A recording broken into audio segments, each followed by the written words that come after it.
Aloha, it's Kiana, and here are today's top Hawaii headlines from the editors at the Honolulu Star-Advertiser. Also, huge mahalo to Longs Drugs Hawaii for sponsoring the show. Head on over to your nearest Longs Drugs for all your shopping needs. The Environmental Protection Agency is launching an investigation into the Navy's Red Hill fuel facility. EPA Administrator Michael Regan made the announcement Thursday in Honolulu.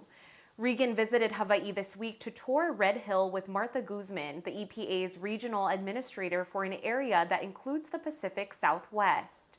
Guzman said the EPA will look into Red Hill's compliance with the Federal Safe Drinking Water Act and Clean Water Act, as well as other laws and regulations.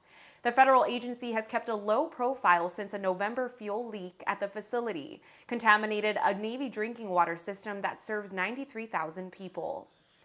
Regan said the EPA has been assisting state health officials and military efforts to restore safe drinking water and return people to their homes. With that process nearing completion, the next phase is to investigate Red Hill. The officials did not offer a timeline for the investigation. The Centers for Disease Control and Prevention eased mask-wearing guidelines today, but it is unclear if Hawaii will follow suit. Governor David Ige is still in discussions with the State Department of Health over Hawaii's indoor mask mandate. An announcement is expected before the state's current COVID-19 emergency proclamation expires in late March. DOH spokesperson Brooks Bears said the department supports Ige's decision to keep the masking rules in place for now. Nearly all U.S. states that implemented indoor mask-wearing mandates during the Omicron surge are letting them lapse as COVID-19 cases drop, but rules vary from county to county. Bear said Hawaii's indoor mask mandate would be difficult to reinstate once it is lifted.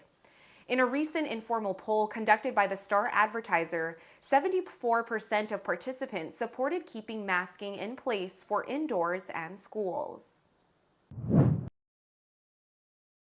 A 55-year-old Maui Police Department employee died in a car crash Thursday as she was chasing a purse snatcher. Terry Jones of Makawao was driving a Honda SUV in the early morning when she lost control and collided with a tree near the intersection of Kula Highway and Haleakala Highway. She sustained fatal injuries and was pronounced dead at the scene. Police said Jones was chasing a suspect who had stolen her purse. She was not wearing a seatbelt at the time of the crash.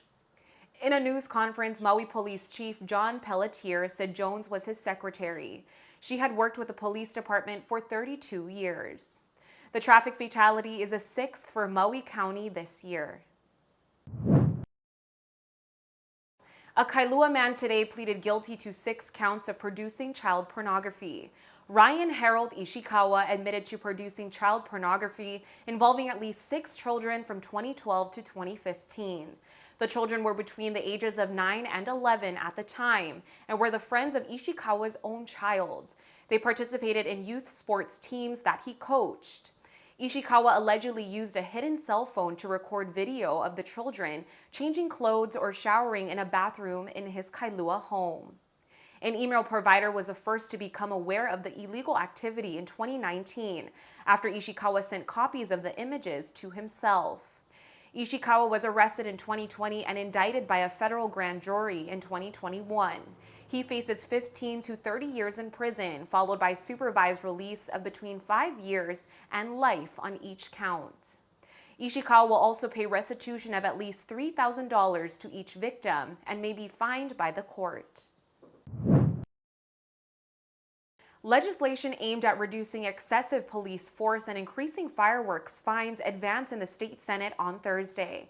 The Senate Ways and Means Committee took up a bill that would require law enforcement officers to intervene and report colleagues using excessive force. Law enforcement leaders would also have to submit annual reports to the legislature. The bill is opposed by the State of Hawaii Organization of Police Officers, which called it an attempt to appease a small group of activists who wish to defund the police. A second proposed law that would increase the maximum fine for fireworks violations to $5,000 also passed through the committee. The current maximum fine is $2,000. The measure received support from the chairman of the State Fire Council, Honolulu and Maui County fire chiefs, and several people concerned with an increase in illegal fireworks. For more on these stories and all the latest headlines, subscribe to the Honolulu Star-Advertiser. Visit Hawaii's top source for breaking news online at staradvertiser.com and download the Star-Advertiser mobile app. Mahalo, have a great weekend, and we'll see you back here on Monday.